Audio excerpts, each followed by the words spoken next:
Assalamualaikum warahmatullahi wabarakatuh. Halo semuanya, pada kesempatan kali ini saya ingin berbagi informasi kepada teman-teman mengenai prosa fiksi angkatan 66 dan 80-an.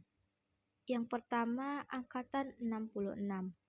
Sastra angkatan 66 adalah gerakan sastra yang muncul di Indonesia pada tahun 1966.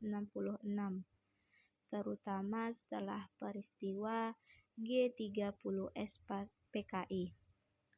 HB Yasin adalah salah satu tokoh penting dalam gerakan ini.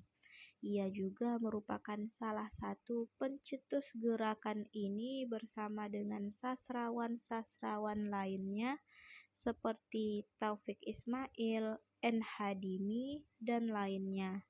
Pada angkatan ini tidak ada perubahan atau yang menonjol dalam karya sastranya, tetapi ada peristiwa politik yaitu jatuhnya Orde Lama dan munculnya Orde Baru. Selanjutnya angkatan 80-an. Sastra angkatan 80-an adalah gerakan sastra yang muncul di Indonesia pada tahun 1980. Gerakan ini mencerminkan gejolak budaya dan politik pada masa itu, serta menunjukkan ciri-ciri khusus seperti penekanan pada subjektivitas, gaya bahasa kreatif, eksplorasi isu-isu identitas budaya, dan seringkali perlawanan terhadap rezim otoriter yang berkuasa. Sastra angkatan 80 mencerminkan perubahan sosial dan intelektual pada era tersebut dan membawa perubahan dalam sastra Indonesia.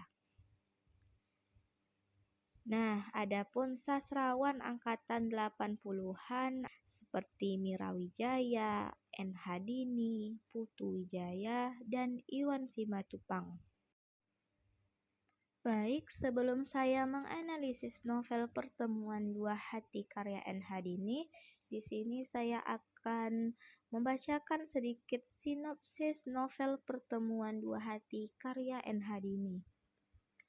Bu Suci adalah seorang guru di sebuah desa di Purwodadi.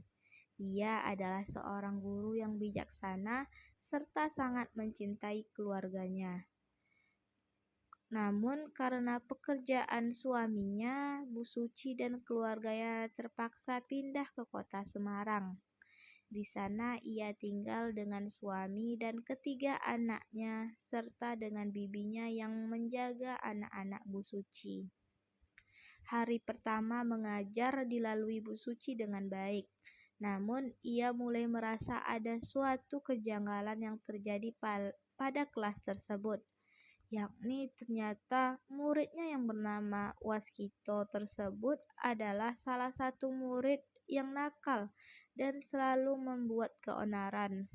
Semua murid yang ada di kelas segan pada dia. Mereka takut jika bermasalah dengannya. Menurut cerita yang ada, Waskito seringkali memukul dan menjahili teman-teman yang ada di kelas tanpa sebab apapun, dan mereka merasa tidak pernah melakukan sesuatu yang membuat Waskito marah. Entah kenapa, Bu Suci merasa ada hal yang perlu diselesaikan dan ia ingin terlibat jauh pada masalah itu.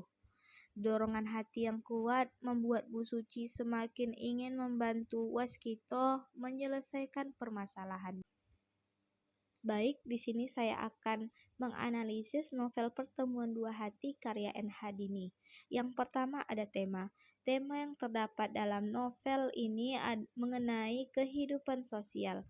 Temanya yaitu seorang guru yang giat dan tekun dalam mengajar anak didiknya. Yang kedua ada sudut pandang. Novel Pertemuan Dua Hati karya N. Hadini termasuk ke dalam sudut pandang orang pertama. Hal ini dapat dilihat dari cara pengarang menggunakan penyebutan tokoh utama aku sebagai aku di dalam novel. Yang ketiga, gaya bahasa. Gaya bahasa yang dipakai dalam novel Pertemuan Dua Hati karya N. Hadini adalah gaya bahasa langsung, yaitu pengarang menceritakan semua peristiwa secara langsung. Gaya bahasa yang terdapat dalam novel ini diantaranya adalah gaya bahasa hiperbola dan metonimia. Yang keempat ada amanat. Novel Pertemuan Dua Hati karya N. Hadini ini memiliki berbagai pesan yang terkandung di dalamnya. Pesan atau amanat yang ingin disampaikan oleh pengarang dalam novel ini adalah sebagai berikut. Pertama, hendaklah bersabar dan tabah dalam menjalani kehidupan yang penuh dengan cobaan. Yang kedua, jangan pernah menganggap rendah seseorang. Yang ketiga, jangan pernah melihat seseorang dari sisi buruknya saja. Yang keempat, rajin dan tekunlah belajar. Dan yang terakhir yaitu bekerjalah secara profesional.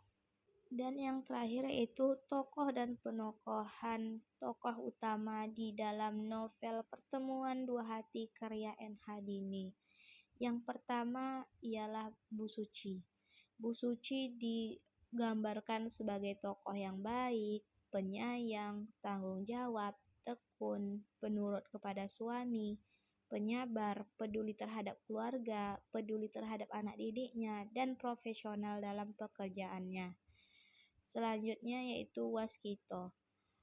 Waskito digambarkan sebagai seorang anak yang nakal, sering membolos, suka mengacau di kelas, suka memukuli teman-temannya, sering mengamuk atau memberontak, keras, pendiam, dan sulit bergaul, serta kurang perhatian dan bimbingan dari orang tuanya. Baik, itulah tadi penjelasan saya mengenai prosa fiksi angkatan 66 dan angkatan 80-an serta analisis saya terhadap novel Pertemuan Dua Hati karya N. Hadini. Wassalamualaikum warahmatullahi wabarakatuh.